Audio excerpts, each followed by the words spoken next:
الحمدللہ، تمام تعریفیں اللہ تعالیٰ کے لیے ہیں۔ ایک حمد اور ایک مدح، ان دونوں کے اندر فرق ہے۔ حمد ایسی تعریف کو کہتے ہیں جو کسی ذاتی افعال پر کی جائے، ذاتی اوصاف پر کی جائے۔ مدح عام ہے، چاہے وہ اوصاف ذاتی ہوں، وہ خوبی ذاتی ہو یا غیر ذاتی ہو، اس پر جو تعریف کی جائے اس کو مدح کہتے ہیں۔ لہذا حمد صرف اور صرف اللہ رب العزت کے لیے ہے کہ اس کی تمام خوبیاں اور اوصاف ذاتی ہیں، کسی سے مانگی ہوئی نہیں، مستعار نہیں ہے۔ رب العالمین، جو پالنے والا ہے تمام جہانوں کا۔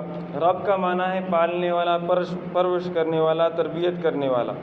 اگر انسان رب کا مفہوم ہی سمجھ لے تو شرک کے قریب نہیں جا سکتا، کیونکہ تربیت کے لیے رہائش کی ضرورت ہے، جگہ کی ضرورت ہے، خوراک کی ضرورت ہے، پانی کی، ہوا کی ضرورت ہے، حفاظت کی ضرورت ہے، اور جتنی بھی چیزوں کی ضرورت ہے وہ تمام اللہ رب العزت کے اختیار میں ہیں۔ تو کوئی اس کا شریک اور حصہ دار کس طرح بن گیا،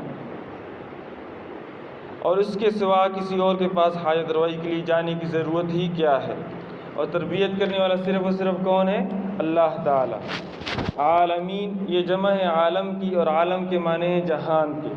جمع کا صیغہ اس لیے لائے ہیں کہ عالم میں کئی عالم ہیں، انسانوں کا عالم ہے، حیوانوں کا عالم ہے، پرندوں کا عالم ہے، حشرات الارض کا عالم ہے۔ تو یہ کئی عالم ہیں، تو تمام عالموں کا پالنے والا کون ہے؟ صرف اور صرف اللہ تعالی۔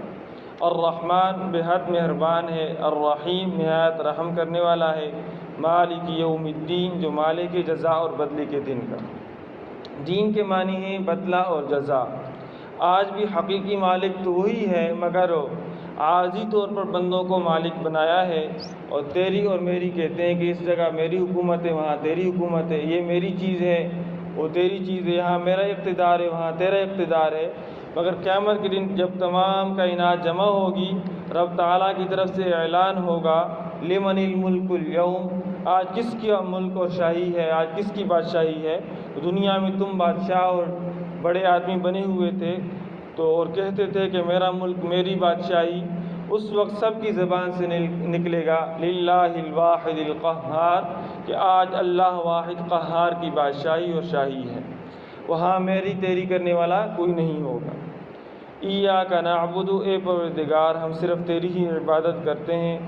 زبانی عبادت بھی، بدنی عبادت بھی، مالی عبادت بھی صرف اور صرف اللہ تعالیٰ کے لیے ہے۔ اور التحیات کے اندر بھی ہم اس بات کا اقرار کرتے ہیں، التحیات للہ، زبانی عبادتیں بھی اللہ تعالیٰ کے لیے ہیں، والصلوات، و بدنی عبادتیں بھی اللہ تعالیٰ کے لیے ہیں، اور والطیبات، اور مالی عبادتیں بھی صرف اور صرف اللہ تعالیٰ کے لیے ہیں۔ ہر طرح کی عبادت اللہ تعالیٰ کے لیے ہے، اس کے سوا کوئی معبود نہیں۔ وَإِيَّاكَ نَسْتَعِينُ، و خاص تجھ ہی سے مدد طلب کرتے ہیں۔ مدد کی مختلف صورتیں ہیں، مدد کی مختلف صورتیں ہیں، تو اس بات کو اچھی طرح سمجھنا چاہیے۔ مدد کی دو قسمیں ہیں، ایک ہے ظاہری اور اسباب کے تحت مدد۔ مثال کے طور پر انسان بیمار ہو جاتا ہے، ڈاکٹر کے پاس جاتا ہے، ڈاکٹر سے مدد لیتا ہے۔ غریب انسان امیر سے مدد لیتا ہے۔ کمزور آدمی کوئی وزنی کام خود نہیں کر سکتا، طاقتور سے مدد لیتا ہے، بدنی مدد لیتا ہے کہ میرا ہاتھ بیٹاؤ، میرے ساتھ مدد کرو۔ یہ ظاہری اسباب کے تحت مدد ہے، استعانت ہے، اس کے جائز ہونے میں قطعاً کوئی اختلاف نہیں ہے، یہ جائز ہے۔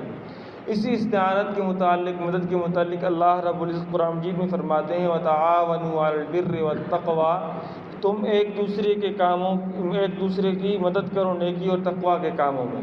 وَلَا تَعَاوَنُوا عَلَى الْإِثْمِ وَالْعُدْوَانِ، اور ظلم اور گناہوں کے کاموں میں ایک دوسرے کی مدد نہ کرو۔ تو یہ اسباب کے تحت جو مدد اور معاونت ہے یہ جائز ہے۔ دوسری مدد استعانت ہے ما فوق الاسباب، اسباب سے بالا تر کسی سے مدد طلب کرنا، یہ صرف اور صرف اللہ رب العزت کے ساتھ خاص ہے۔ مثلا میں کہوں کہ میرے گھٹنوں میں درد ہے، مجھے بخار ہے، اس کو دور کر دے، یہ اللہ تعالیٰ کے سوا کوئی نہیں کر سکتا۔ ہاں یہ کہوں کہ مجھے درد کے لیے کوئی گولی، کوئی دوائی، کوئی پھکی دے دو، یہ جائز ہے، اسباب کے تحت ہے۔ آپ صلی اللہ علیہ وسلم کا فرمان ہے کہ اللہ تعالیٰ نے کوئی ایسی بیماری پیدا نہیں کی جس کے لیے کوئی علاج نہ ہو، دو بیماریوں کے علاوہ، ایک بڑھاپا اور دوسری موت، ان دو بیماریوں کا کوئی علاج نہیں۔ باقی اللہ رب العزت نے جتنی بیماریاں پیدا کی ہیں ان کے لیے کوئی نہ کوئی علاج اللہ نے پیدا کیا ہے۔ تو ما تحت الاسباب استعانت اور ہے اور ما فوق الاسباب استعانت اور ہے، ان میں فرق ہے۔ ایک شخص مثال کے طور پر یہاں کھڑا ہو کے کہتا ہے کہ کسی بزرگ کا نام لیتا ہے، کہتا ہے کہ میری مدد کر، یہ ما فوق الاسباب استعانت اور مدد ہے۔